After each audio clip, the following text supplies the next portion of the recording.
Okay, coaches, this is our finding our space to explode session. So your arrival activity here is 1v1 to small goals. So you are working now just with a single cone in the middle of the field, and you are working just with that cone and your two blue pug goals. You want these to be good and wide so that there is space for them to be able to nudge, nudge, nudge, explode. You want them to be able to find that space. You want them to be successful here. Make this good and wide so it's easy for them.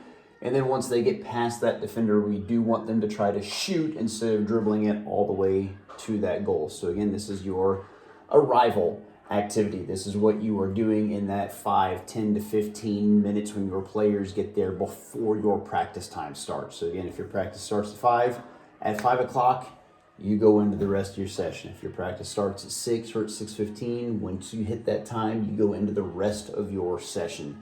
This is what your players do as they arrive. So when your very first two players get there, they're playing 1v1. So instead of having them pass the ball out, that's difficult, especially for the little ones, just let your attackers start with the ball. So they nudge, nudge, nudge, explode. So we want them to approach this defender under control.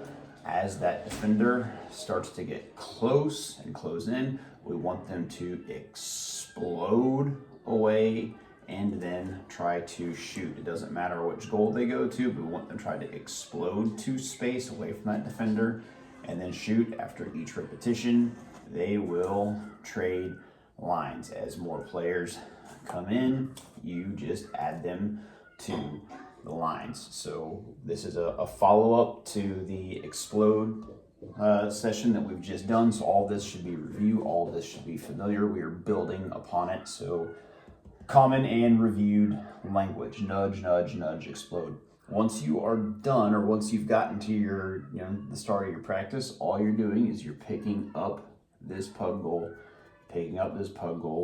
removing that cone, and your space is set up the rest of the way.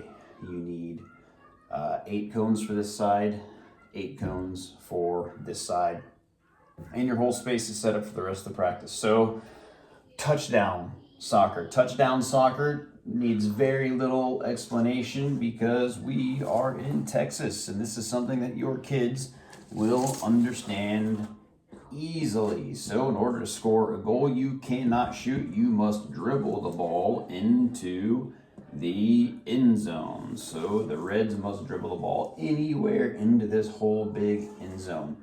So basically, we're taking the concepts that we've been working on, and instead of everything being 1v1, now we're just increasing the numbers. So now it is a larger numbers game. So they still are trying to find those moments to identify the space where they can explode into space to score a goal. The defensive teams cannot go in to that end zone to defend, but they can go back to the line or anywhere else, but they can't go in there, which means if Lucy dribbles past Johnny, right, and gets it into that end zone, Johnny can't come flying back in here and kick it out of bounds and claim that Lucy didn't dribble it in, right? So you must dribble the ball into the end zone. So, all right, your coaching point in this is you want your players to identify space. Where is this space that they can score into?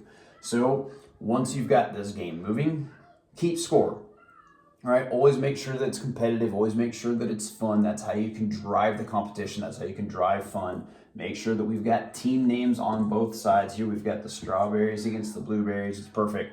First team to 5 goals wins, right? And once we've done it, just like you would do in a soccer game, trade sides. And your primary coaching point, again, is identify space. Now that we've got this working, now let's make it the Barcelona game, right? Same exact thing, right? But when we say Barcelona, we mean you can score a goal, and that is worth 1 point.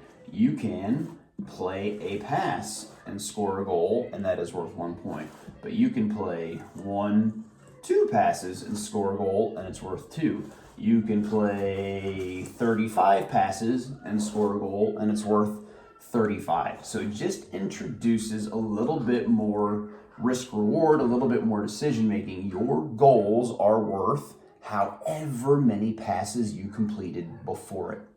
What tends to happen is as soon as you put goals in front, everybody goes forward. Everybody goes forward, whether it makes sense to go forward or not. It's just a race to see how fast we can go forward, which means good decision or bad decision, right? This player will oftentimes just go racing right into that crowd. If there's now, right, potential for us to get more points, maybe instead of rushing into that, maybe we will think more about finding this pass and finding another pass, and now we've made better decisions. We've thought about who has space. We have identified pressure, right? We're still identifying space, but who has it? And then where is our pressure? And we've solved more problems. We've made more decisions, and we're still dribbling into the end zone. So we have found the space to explode.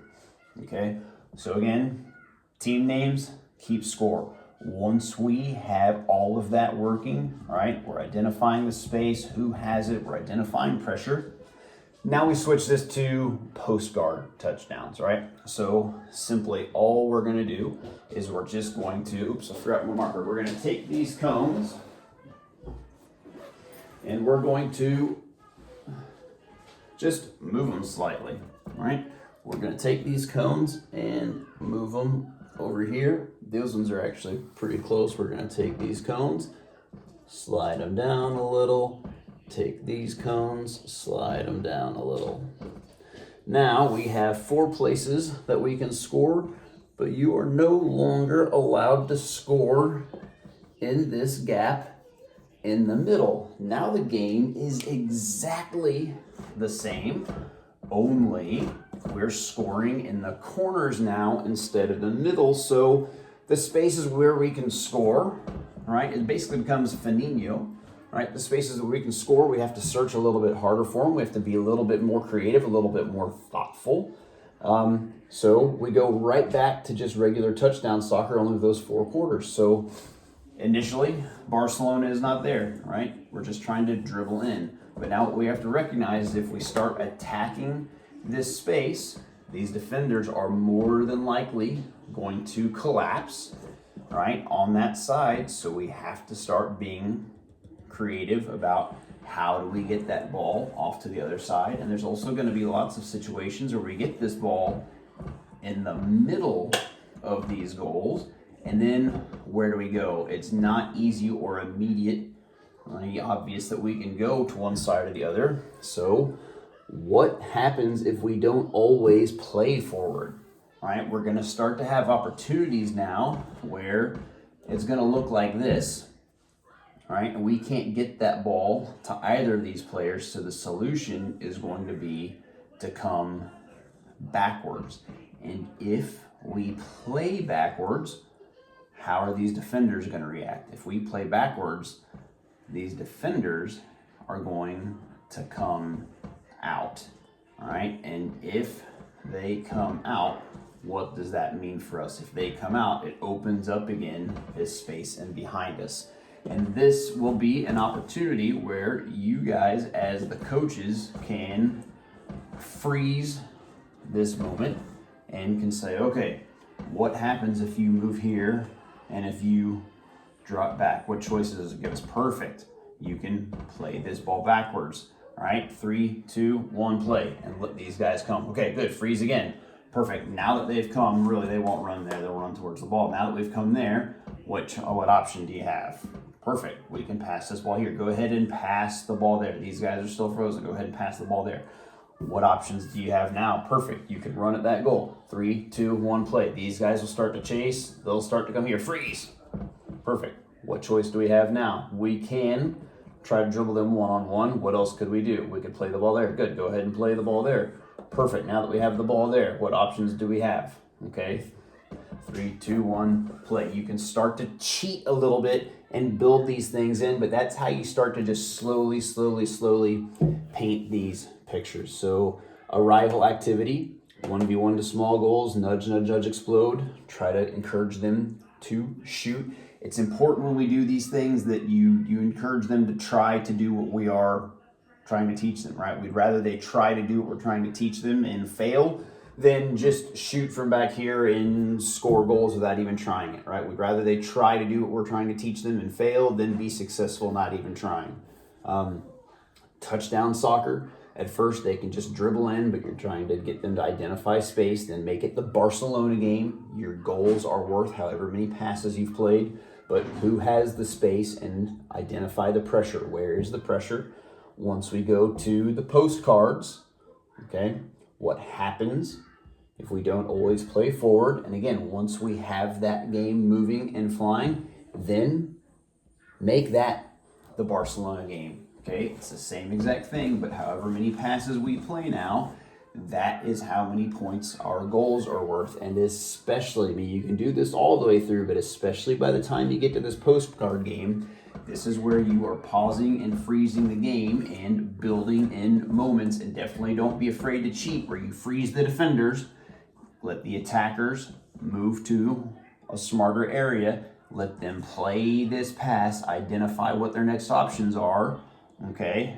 And then as these defenders chase, help them find that next good choice. This is where you can manipulate it, and it's fine to do that because you are painting in the picture. You're presenting those ideas and showing them how it can work. You can't do it every single time, but you can do that in moments just to help build those ideas.